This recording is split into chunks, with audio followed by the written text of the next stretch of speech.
So I decided that I wanted to make another video. I decided I was going to take a break from playing Kingdom Hearts and make a little video for you guys. And you need to appreciate why that's a huge deal. I really like Kingdom Hearts. I really like Kingdom Hearts. Do you want to know how much I love Kingdom Hearts? Let me show you. Just a few things here.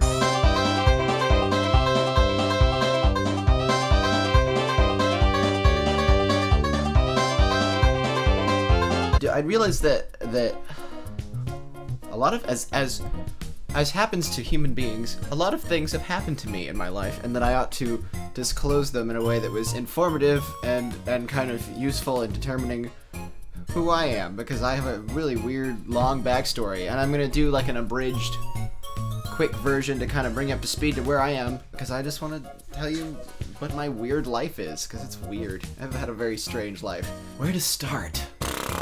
I grew up in Palo Alto, down here in California. We moved from Atlanta, Georgia, which is where I was born. Oh, the door's open. Damn it! We moved from Georgia when I was 2, I think, to Palo Alto, and I lived in Palo Alto until I was about 6 or 7 years old, and then we moved to where I am now. And we're just in another part of the Bay Area. And I was there for a long time. I was homeschooled my whole life until about college age. I started taking random little classes when I was like 14, but I didn't really go anywhere, and I wasn't really enjoying it that much. I was just taking random things like shop and weird stuff just to fill the time because I was bored with regular schooling. And I always wanted to be a cartoonist. And then a lot of stuff happened with my family, like kind of personal, crappy, bad stuff happened, and there was like one inciting event, and that kind of kicked my whole family into gear. My brother ended up in high school. I was too old. I was about 17, and so I had to get a car, learn how to drive, get a job, and go to school all at the same time. And so I did all those things at once. And I was already kind of because of what made my family kind of have this huge event in our life happening, I was pretty depressed as a teenager growing up. I was like serious depressed, and doing all of those things at once was a lot. I could not handle it. I did not handle it. I collapsed. I had kind of a mental breakdown, and so I ended up in therapy for about 3 or 4 years, just kind of working through stuff and trying to figure out what was going on, because I was really like didn't want to get out of bed or take care of myself, depressed. It was bad. So I kind of lost. I applied to a lot of schools for animation. I ended up in one. I went to one for a semester, and because of the depression and because of, you know, all that stuff happening at once, I got kind of scared and I was afraid of it. And it wasn't a great school either, to tell you the truth. It was very, you're a cog and you're part of the system and you will be this, that, and the other. And it didn't make you feel like you mattered or that there was any value to you being there. And I did better in my academic classes than I did in my art classes when I was there, which felt pretty crap. I mean, I wasn't failing anything, but there was definitely like a marked like difference between these were my academic classes and these were my art classes. Like I was getting all A's in my English and everything else. Then I was getting like B's and things in the arts class. That made me feel like crap, because this is the reason I was here. So I left. I couldn't handle it. I was like, maybe I'm not good enough for this. I was 17, and it was a lot to take on at once, especially because I had never really been in a school experience before. I'd never taken a test before.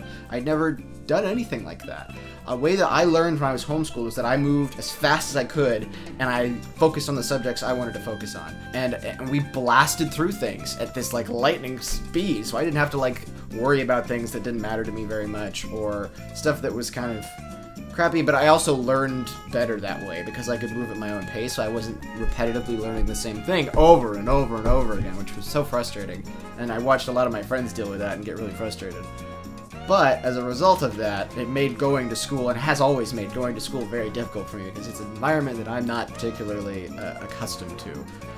So I left that school, and I started to float around and wonder, and I was like, oh, what should I do? What should I do? Traveling back in time, when I was about 11, I was doing soccer at our local pitch, our local soccer field, and there was a flyer for auditions for a theater, like a local youth theater company.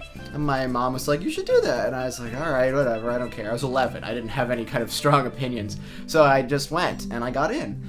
And then fast forward, I did shows at that theater for 12 years, probably 10 or 12 years, until I was about 21, I think, I was involved in some capacity. I think I did shows there until I was about 17 or 18, and then I did assistant directing or stage managing or art or whatever they needed somebody to do. I took over. I loved that place. That place was my like after school club. It was my place where I went. I made all my friends that I've ever had there almost. At least my childhood friends that I've hung on to, I met there. I grew up there. I changed a lot there. It was a huge part of my life, and I'm very grateful for it. Flash forward, here we are. I've just left the College of Art for animation, and I was like, what do I do? And I was like, well, acting's pretty easy. I like that. It's not hard. Maybe I should go to college for that. So I started taking classes in acting at my local like community college because I'm homeschooled and getting into a college is impossible.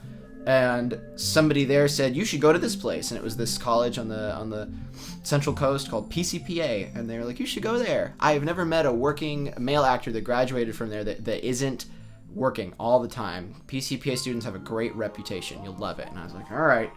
Because I was so whacked out of it and depressed at this point that I would do whatever anybody told me to do. It didn't matter to me. I just wanted to go somewhere. So I went. And again, that ended up being a huge experience. I grew and changed like crazy there. So much stuff happened, and it was more of a psychological experience than it was an acting training experience for me. I mean, I grew a lot. I learned a lot about acting, but I changed dramatically from that first year to that last year. It was only 2 years, and it felt like eons. And at the same time, it went by like that, and it was over. But I loved every second of it. It was so hard and so challenging, but I wouldn't trade it for the world. I am so glad that all of the weird, kind of awful, and slightly confusing things happened to me before that point to bring me there, because I can't imagine my life without it now. And then I transferred from there, and I ended up in Seattle. And I went to school for more acting. And what I discovered when I got up there was that maybe it wasn't acting I really liked, it was the people that I got to work with in that environment.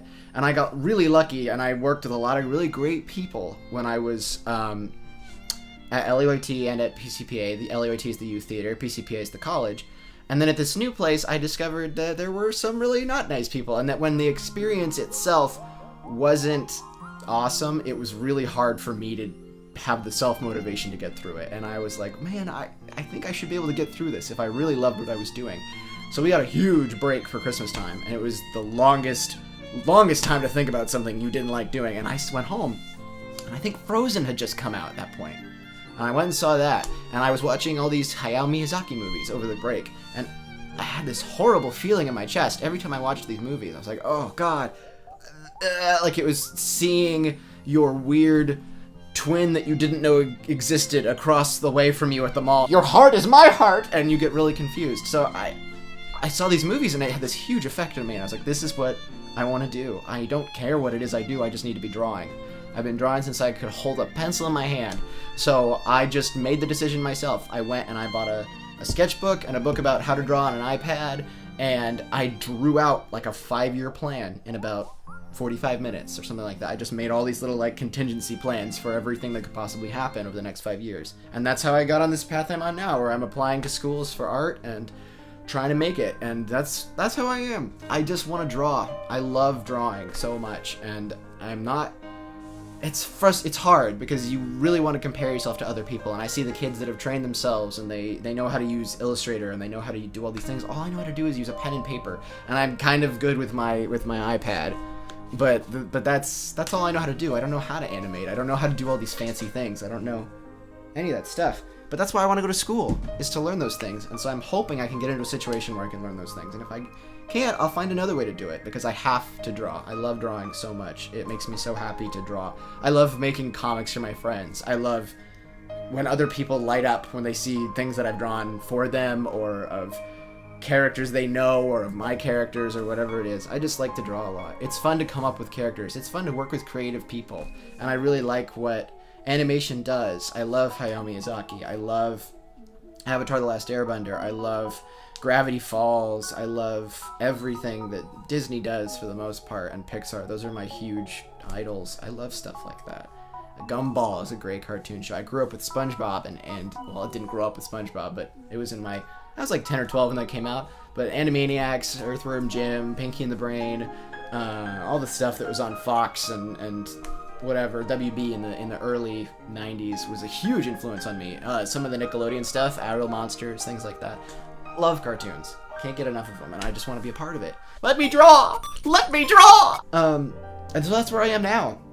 That's kind of a really crash course, intensive, not getting too personal, but understanding, you know, what has brought me to where I am of my life. So hopefully that was kind of informative, I guess. I don't know. The gist of it is that I wanted to draw my whole life, and then I got really sidetracked and really confused, but it ended up teaching me a lot of awesome things about myself and about the world and about being a creative person, about being an artist. And then I finally got the wherewithal to make a lot of really big changes in my life when I was about, I guess that was like a year ago.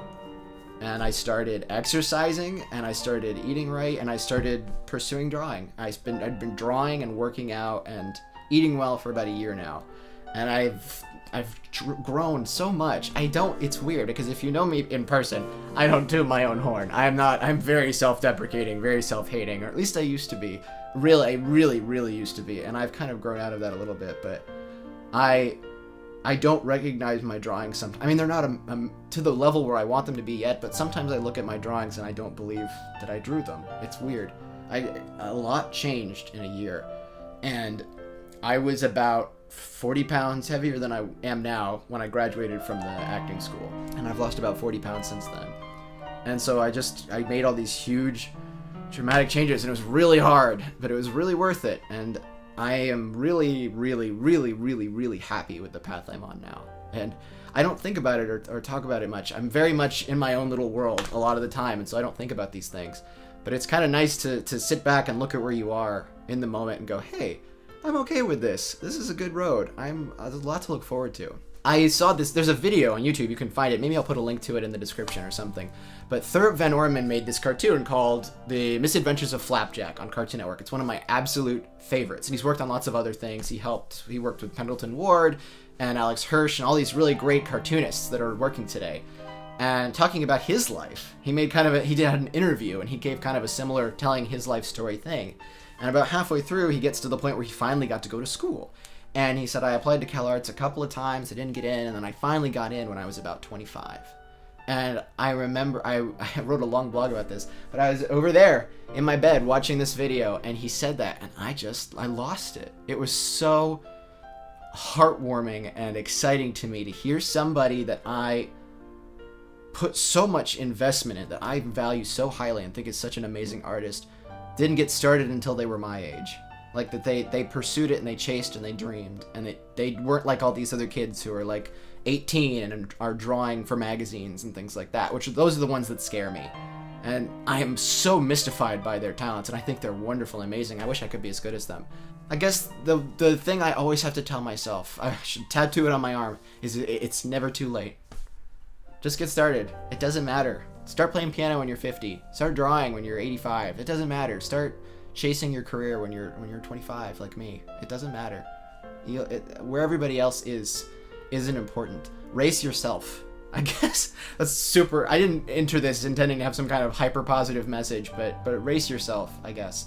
Try to beat your best time. Stop worrying about what everybody else is doing, because I need to tell myself that every day. It's so hard to remember. But stop. Don't worry about anybody else, because they don't matter, and they're not. And being better than them isn't going to take you anywhere. Being hungry is something one of my favorite acting teachers in the world told me. Is be hungry for the work. Want it. Just show that you're passionate about it and that you care about it, and you'll go so far. That's my video. It's really short, and it has to be, because I've just got to go play more Kingdom Hearts. I can't stop. I love it. It's Disney and anime BS all in one wonderful, horrible thing that I just can't stop playing. I love it so much. They just re-released both of the games for the PS3, which is one of my all-time favorite systems, and one of my all-time favorite series, all in one thing. It comes in this really nice steel case. It's so pretty. It's got the huge illustration, all the characters on it. Oh, I love it. Oh, I love it so. And the other disc isn't in there because I'm playing it right now, but it comes with 3 games on one disc, 2 games and a movie, and then 2 games and a movie on the other disc. You've got like hundreds upon hundreds of hours of things to do in here, and I'm maybe 300 hours in. I've got a lot of work to do, so I gotta get going. I gotta do this. It's really important to me. So I'll see you guys later.